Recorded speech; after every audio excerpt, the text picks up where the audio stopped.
Hi everybody, Professor Cruz here. Welcome to our week 2 lecture for religion, ethics, and ecology, where we are looking at the topic of environmental ethics and climate change. So in the kind of bigger reading we have for this week, Theory in Environmental Ethics from Christine Gudorf, she gives us a bit of an overview of what environmental ethics is and some of the different issues that environmental ethics wrestles with.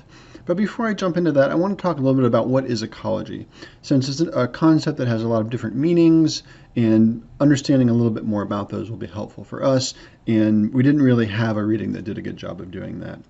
So the word ecology comes from Greek oikos, which really meant the dwelling place or house or even like a basic family unit. And it's from this Greek term that we get words like ecology, economics, and ecumenical, and they all come from the same kind of root. And a German biologist by the name of Ernest Haeckel was the first one to really use this term ecology, and he used it in reference to what he was proposing as a new science, drawing on the theories of Darwin that were just coming out at that time in the middle of the 1800s, as a way to study the relationship of organisms in both living and non-living environments. And so when we talk about ecology today, we're really talking about sort of two different things. One is as kind of the scientific sense of ecology as a subfield of biology, which really is interested in the study of the natural world and the relationships between species and their ecosystem. And this is the kind of thing you would study if you were in the natural sciences. The other kind of definition of ecology, which is more the one we're interested in today, is as a sort of a philosophical or a normative worldview for thinking about our interconnections with the world and sort of normative implications of seeing ourselves embedded in sort of a larger ecosystem or a larger environment. So those two kind of ideas, ecology as science and ecology as a worldview, really shape a lot of what we will think about and sort of popular discussions about ecology. So for example, ecology as a science would be something that you might study if you were interested in wetland ecology or population ecology or restoration ecology. And here the important distinction is that these kind of normative approaches to ecology, these scientific approaches to ecology don't make normative claims, but rather just rely on sort of observation and empirical evidence. So a sort of ecology as science approach wouldn't say we ought to do X because of Y. It would say X is such and such a way because of Y. So rather than saying it is or it ought to be a certain way, they would say based on observation it is this way. Now, by contrast, this idea of ecology as a worldview takes this idea that we're all interconnected sort of in the planet at a very large scale and uses that to derive philosophical claims about the universe and our relationship to all of our surroundings. And a very simple way to think about this is the idea that nothing is separate, nothing is alone, everything is interconnected. And this idea of ecology as a worldview or kind of a philosophical approach that takes a normative or a moral perspective and view and tells us how we should live in the natural world. So it's this is or this ought idea that we should protect the planet because, for example, we rely on it for our survival. And here we'll talk about these figures in a moment, but people like Arne Naess, who developed deep ecology, Aldo Leopold's land ethic, and Thomas Berry's earth community are just a few examples of proponents of this sort of ecology as worldview perspective. Okay, so I just wanted to touch on that a little bit so we have a bit of a better understanding of what we mean by the term ecology very generally. Now, as Gudorf notes in the article we read, the history of classical ethics, which is what we looked at really in that first week, is deeply anthropocentric. And by that, she means that the human, or the anthropos, is really at the center of our focus, hence the anthropocentric. Now, the extension of this basic claim about humanity and our unique status in the world leads to this overarching philosophical belief that we refer to as anthropocentrism. And as Gudorf notes, this history of environmental ethics has really been about gradually challenging that claim and expanding our moral concerns beyond just the human. And so you can kind of see that graphic there on the right, this idea of anthropocentrism with kind of a hierarchy of species with man, literally man, at the top. Now, as Gudorf suggests, environmental ethics stands on the frontier. It must build wholly new arguments to justify and explain why non-humans should count morally and how conflicts in the environment should be resolved. So a common example of how this might play out in terms of a question, might be asking if we as humans have any kind of a moral obligation to protect endangered species from extinction, particularly if we are the ones causing that extinction. Now, we get a bit of a recap of some of the ideas that we were reading about last week, some of which I talked about in my lecture and some of which I didn't really touch on, but were in the later chapter 2 and 3 excerpts that we read in the introduction to ethics. And these have to do with kind of two major approaches to the study of ethics, consequentialism and deontology. Now, if you remember from our readings last week, consequentialism is really focused on the idea of the consequences of our actions, and that's where it gets the obvious name from. And whether or not those consequences or the outcomes of our actions themselves can be considered ethical. Here, sort of the most famous versions of this consequentialist approach to ethics is what we call utilitarianism. And this comes from figures in the 19th century like John Stuart Mill and Jeremy Bentham. And essentially utilitarians or utilitarianism as a philosophy argues that we can make moral decisions using what they refer to as the principle of utility. And this kind of summarized basically says that we should always act to bring about the greatest good for the greatest number of people who are going to be affected by our actions or by a decision. And in this context, good is defined basically in relation to two opposites. So on one hand, what is good is what brings us pleasure or happiness, and what is bad is what causes us pain or suffering. And so the principle of utility tries to maximize happiness or pleasure and minimize pain and suffering, and using that as our ethical basis for making decisions.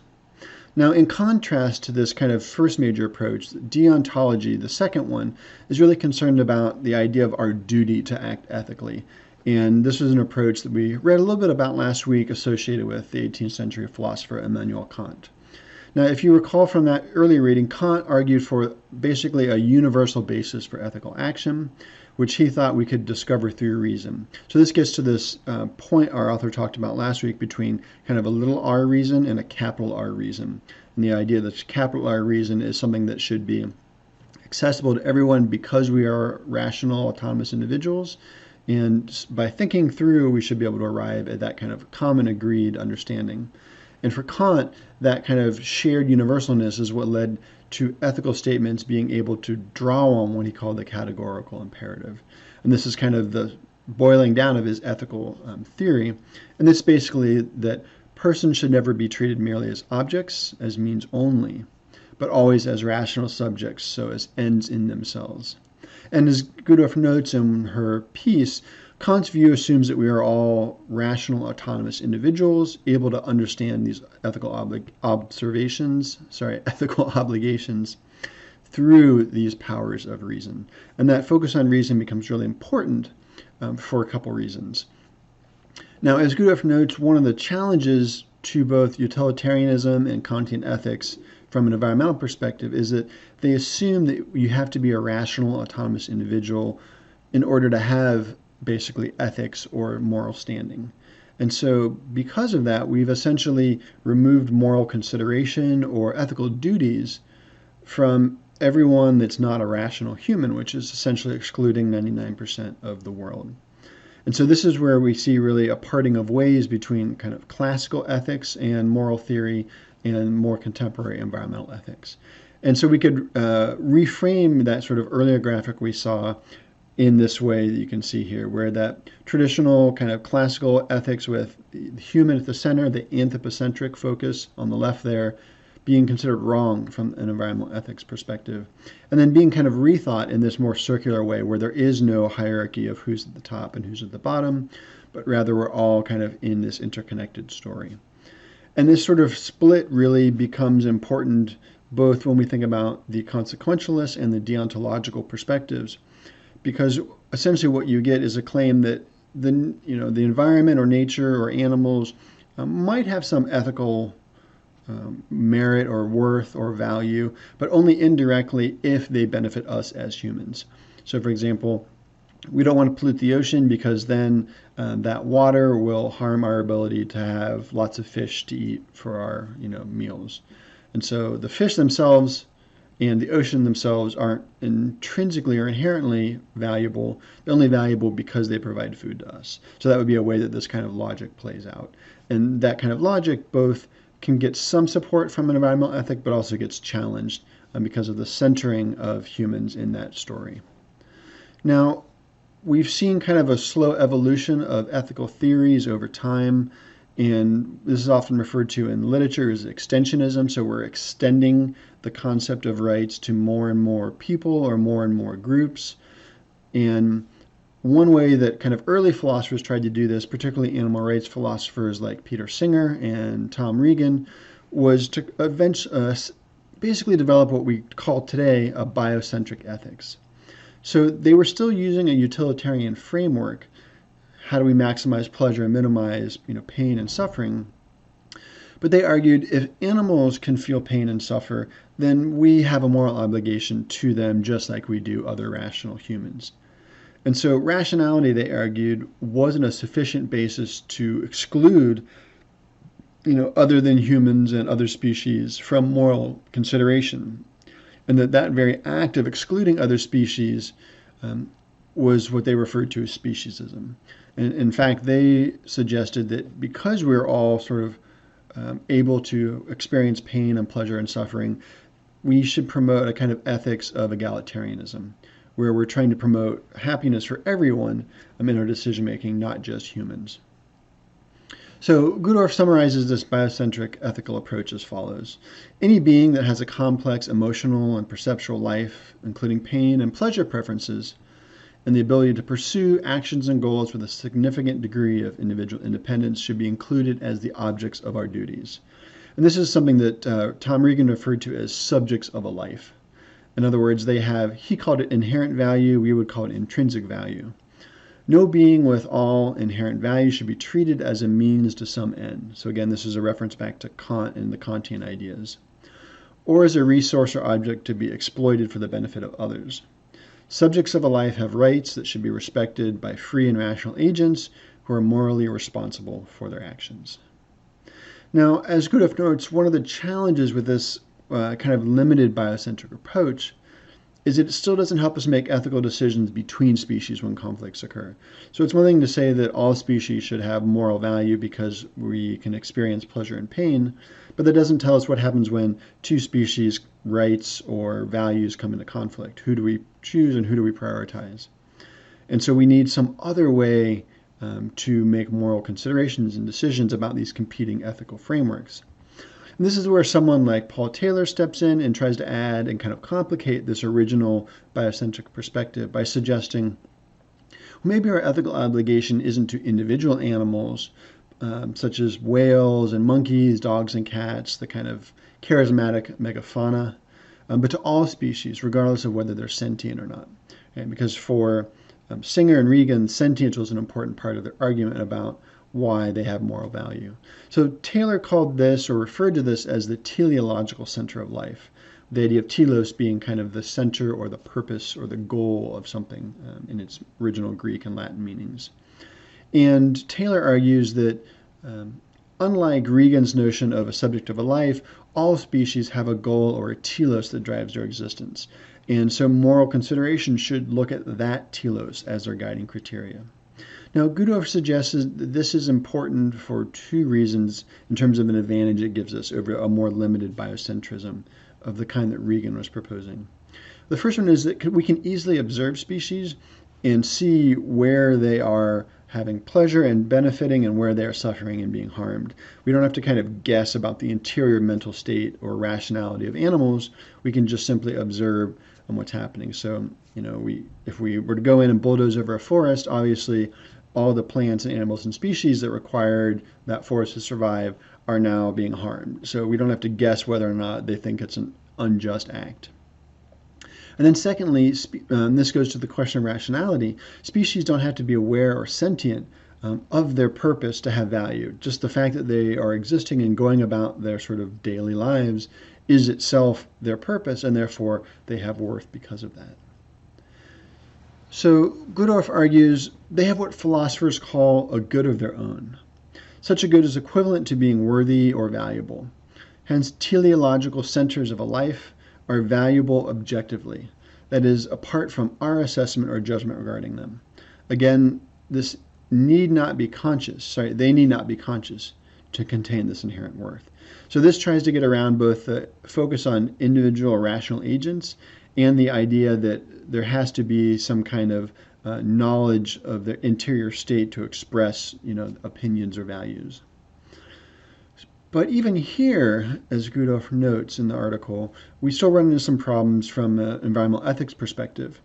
So yes, it's good to move from the individual kind of moral realm of concern to sentience to maybe larger community issues, but how do we go beyond individual and community issues to, let's say, ecosystems or habitats or even things like mountains or rivers? How do we think about moral and ethical questions for those? Since surely if a particular animal or community of animals has a right to exist or has moral value, then shouldn't the environment that they need to survive and sustain themselves and ourselves, shouldn't that equally have some kind of moral value as well?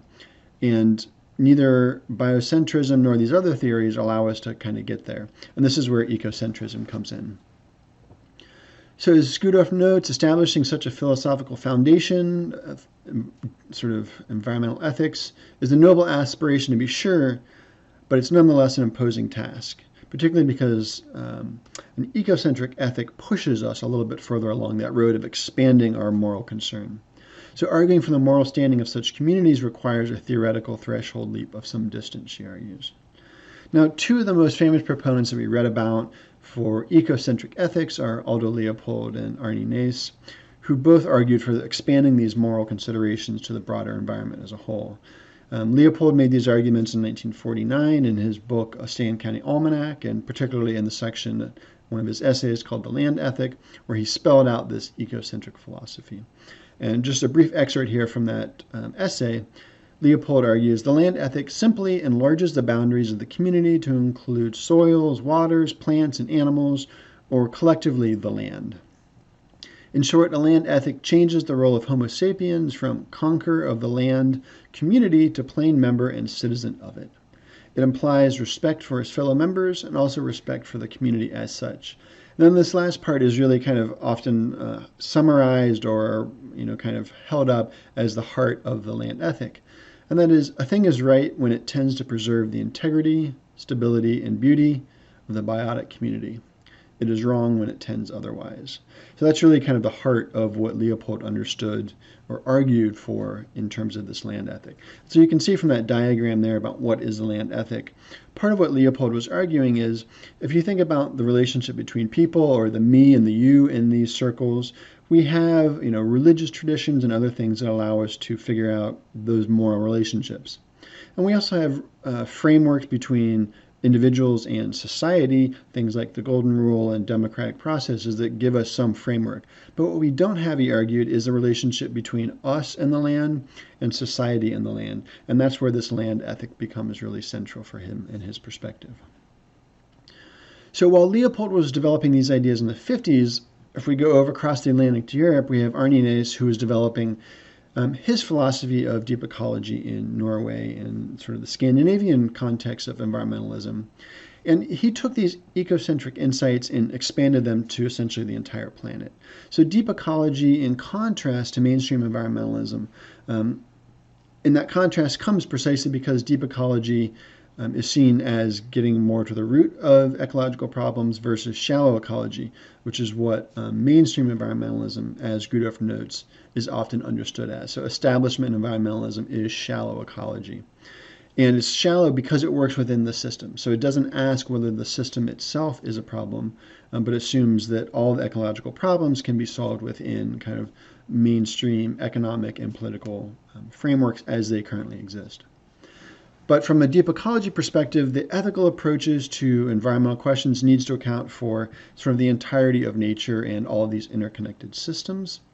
And this leads to a focus not so much on the individual, but to entire communities of species and their habitat, and sometimes even to kind of, we might say, the planet as a whole. So this is, again, where we see a strong contrast with kind of the classical ethics and their focus on the rational, autonomous individual. And so for this reason, Gudolf says that we can sometimes think about a more kind of ecocentric ethic as focused on cosmological or metaphysical approaches to ethics. In addition to egalitarianism and holism, she argues, deep ecologists embrace the principle of radical relationality. In their view, one of the most dangerous ideas in the prevailing worldview of modernism is that individuals are the fundamental units of reality. This position is clearly espoused by Kant and many post-Enlightenment philosophers, where the individual takes priority over the community and social relationships are mostly a matter of choice and personal advantage. So again, this is speaking to the critique of both the consequentialist or utilitarian arguments as well as the deontological, those two approaches to ethics. So as Goodorf further suggests here, implementation of the principles of deep ecology would require a radical transformation of social and economic institutions that are built on these deeper suppositions that human beings truly are different from the rest of creation. So again, this underlying anthropocentrism that we talked about earlier. Now, social theorist Murray Bookchin takes these ideas of deep ecology and sort of applies them to social issues, but reading them through the lens of power. So what we see is a shift from ethical perspective on, let's say, ecosystems back to the realm of human societies. So the social aspect of social ecology. And for Bookchin and other scholars working in this sort of social ecology tradition, they argue the root of our contemporary ecological crisis, and in fact many other problems, are traceable back to social hierarchies. Specifically, as Bookchin argues, the domination of the young by the old, women by men, one ethnic group by another, of the masses by bureaucrats who profess to speak to higher social interest, of the countryside by the town, and in a more subtle psychological sense, of body by mind, of spirit by a shallow instrumental mentality. So for Bookchin and others, these social hierarchies are central to understanding all sorts of contemporary problems, not just ecological or environmental problems. And so he argues that, over a longer kind of historical time period, what we've seen is that the social hierarchies that we know today have become normalized and ingrained in our social relationships. And they've been sort of in our kind of unconscious mind and experiences for so long that we don't even recognize them as social constructs anymore. We just think that they are the way things have always been. So they've become naturalized and essentially understood as just that's the way things are. They're fixed. But Bookchin and others would say, similar to deep ecological critiques, that the problems are fundamentally at the root of our social and political worldviews. And it's there where we have to be making changes rather than at the level of institutions or policies. So just putting into place new environmental laws won't solve environmental problems because it doesn't address the root problems, which are, for Bookchin at least, these social hierarchies. Now, as Goodorf also argues for social ecologists like Bookchin, the problem is not to be found in mistaken ethical norms or in faulty worldviews. So for Bookchin, the problem is not that we have the wrong ethical system. Instead, the problem is essentially it's in ourselves. It's our social and ideological structures that encourage these relations of domination and exploitation. And those practices we then extend to our relationship with nature. So if we want to unravel our kind of destruction of nature and our devaluing of nature, we have to understand why we put humans at a higher kind of moral value than the rest of nature.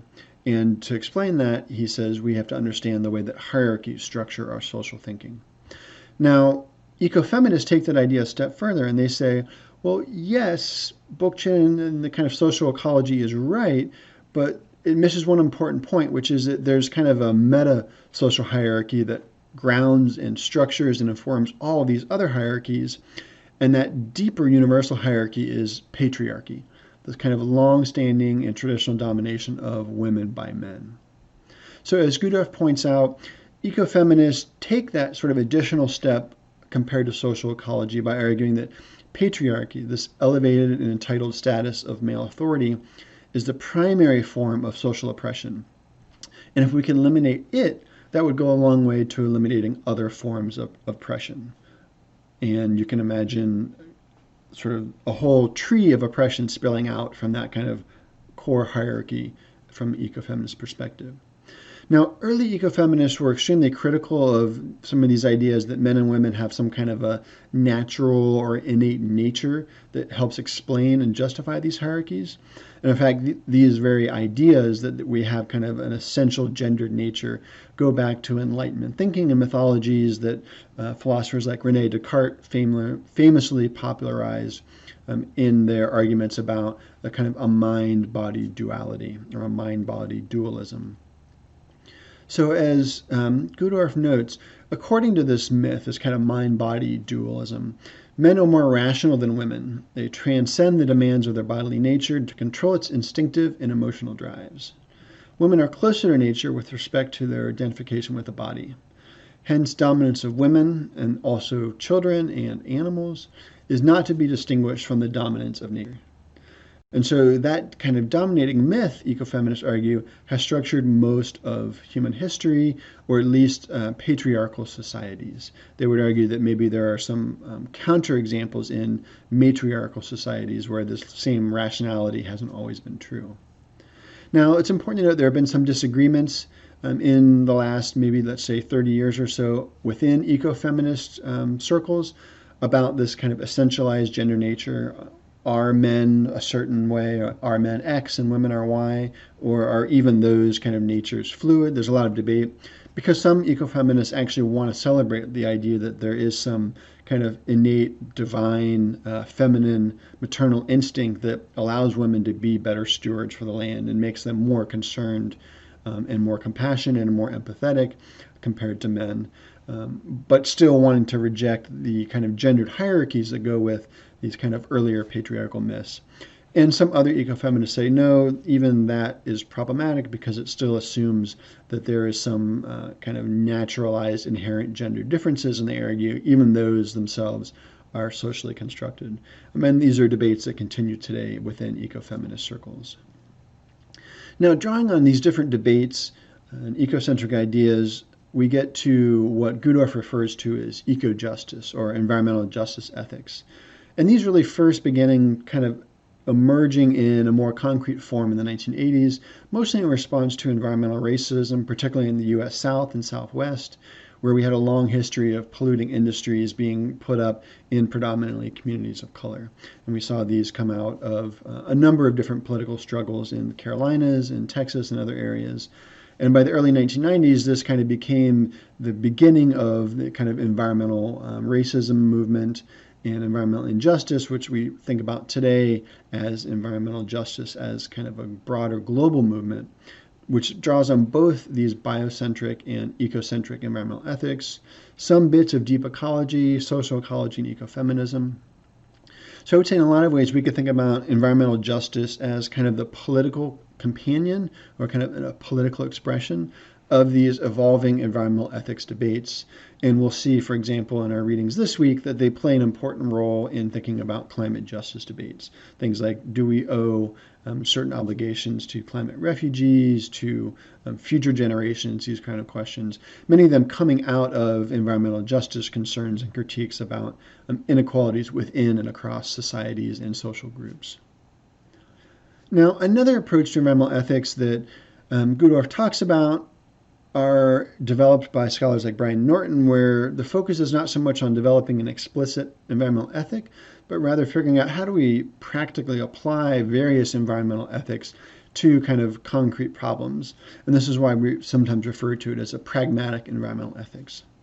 So rather than saying we should start from a consequentialist or utilitarian or deontological perspective and then work our way to problems, Norton and others say, well, we should say what's the problem and what ethical frameworks and resources do we have, and which one will help us best solve this specific problem in this specific moment with these specific people involved. And so for Norton, this kind of much more pragmatic or practical approach to environmental ethics, he suggests, is actually more useful in helping us find common ground where we might otherwise have opposing sides that don't want to work together or find it difficult to work together because they're worried that they're compromising their kind of ethical values in the process. So as Gudorf suggests, for example, practical environmental ethics is insisting on ideological conformity to abstract principles, but instead it's agreeing to as much as possible about values and goals and then devising a set of diverse principles that speak to the issues at hand. Now, finally, the last part of what we were looking at in our readings from Gudorf is this new kind of area of religion and ecology, which really just started to emerge in the 1980s, but has quickly become a very fast-growing field of academic study with thousands of scholars all over the world in every religious tradition that exists, from small cults to major world religions. And in fact, there are a number of university programs that are now creating undergraduate, graduate, and even PhD programs in either religion and nature or religion and ecology. So you could actually go to school now and graduate with a degree in religion and ecology. Now, if you remember, as we discussed last week, many religious traditions from their inception have provided a source of ethical guides and frameworks. And although that began to change in the 1700s as both church-state power came into sort of contestation, and also as science began to kind of develop and emerge as its own out of earlier natural philosophy, back from the time when Greeks like Plato and Aristotle were thinking about science and philosophy as all kind of one inherent practice. And that really kind of exploded during the European Enlightenment and gave us today where we're at with kind of the separation of church and state. So in that kind of context, religious ethics have always been important, but environmental issues weren't necessarily always important. It's just really been in this period since the 70s or 80s that religious communities have been asked to think more intentionally and specifically about environmental issues. And that's really created kind of two dominant relationships in the context of religion and ecology. First one is that religions were being asked to provide ethical guidance for environmental practices. So, for example, religious practitioners might look to their religious traditions and texts for ecological guidance. So they would say, well, what does the Bible or the Quran or the Torah or the Talmud or the Vedas or Taoist traditions, what do they tell us about how we as religious practitioners should be treating the natural world? What kind of guidance is available there? And that becomes kind of one dominant position for how religion engages ecological questions. The other one is where contemporary environmental dynamics are essentially forcing or asking very strongly for religious responses to these crises.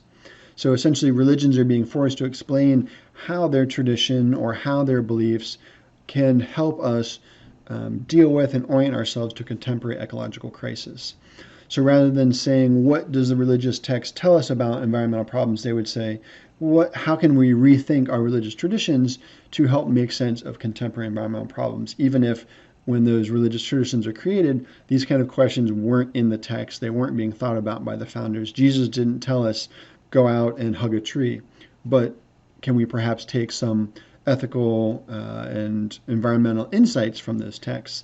And if not, how can we use our religious traditions to try to come up with new approaches to these ecological issues? So these two kind of different approaches have really, although sometimes they're in tension, they both speak to ways that religion and ecology have tried to kind of work with and play off each other in different ways. And so some are looking to religions to offer spiritual guidance on how to care for the earth, and others are asking religious traditions to respond to these contemporary environmental realities. So a really,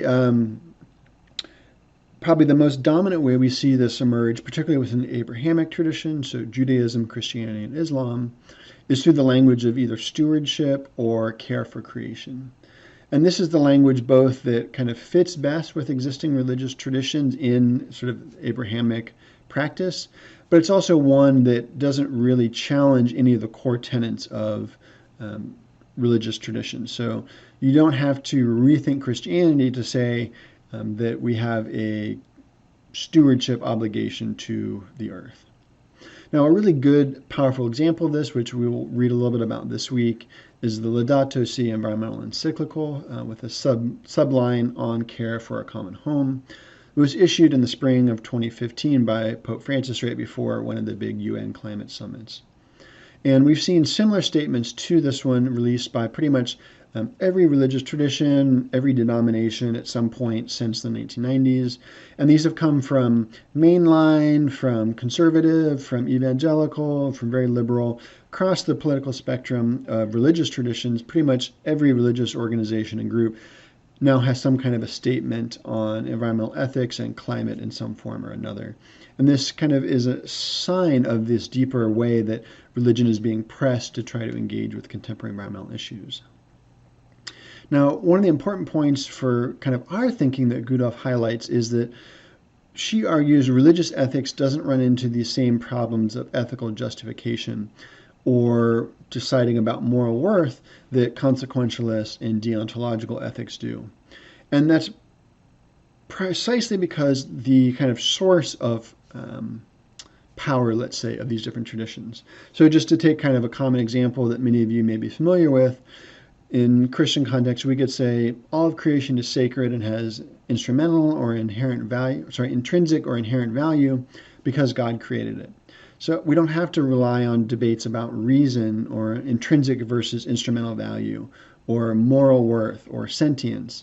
Nature is good because God made it and God is good. End of story.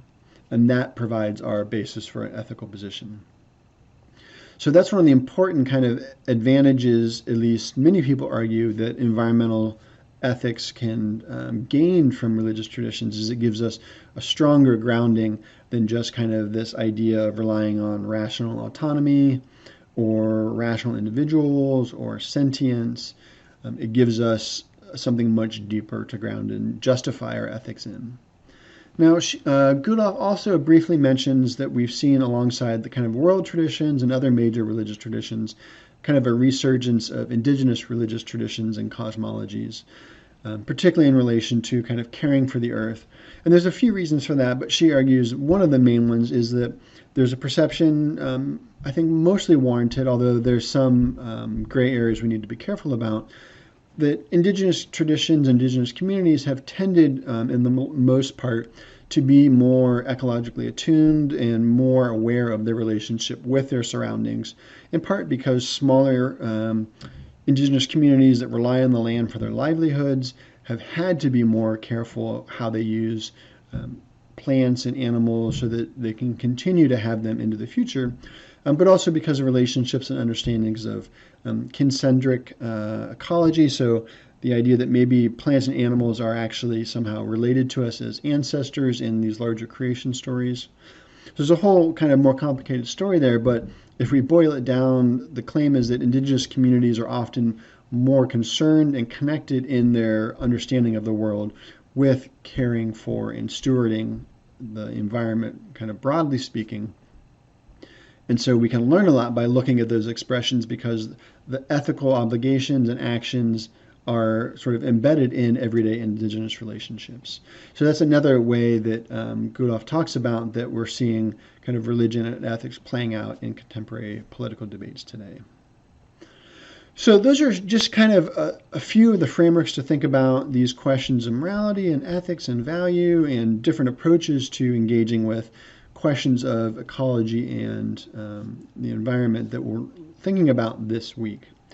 Now, just a few quick reminders. Make sure you've done the readings for this week and keeping in kind of on top of everything on the class schedule page. We'll have your personal ethnic statement. Your pets will be due Tuesday, January 12th by 11 p.m. And then, just like we did last week, you'll want to comment on 3 other pets by Thursday, January 4th at 11 p.m. And then your ethics in action case study. Oh, sorry, I forgot to update that. Should be number 2. Post is due Wednesday, the 13th by 11 p.m. And then your comments on 3 of those posts by Friday, January 15th, 3 p.m. So just like last week, your pets, this time it'll be your rough draft instead of your outline. And then we'll be doing case study number 2 around climate issues. Okay, that's it for this week's lecture. Thanks, everybody, and I will talk to you all again soon. Bye.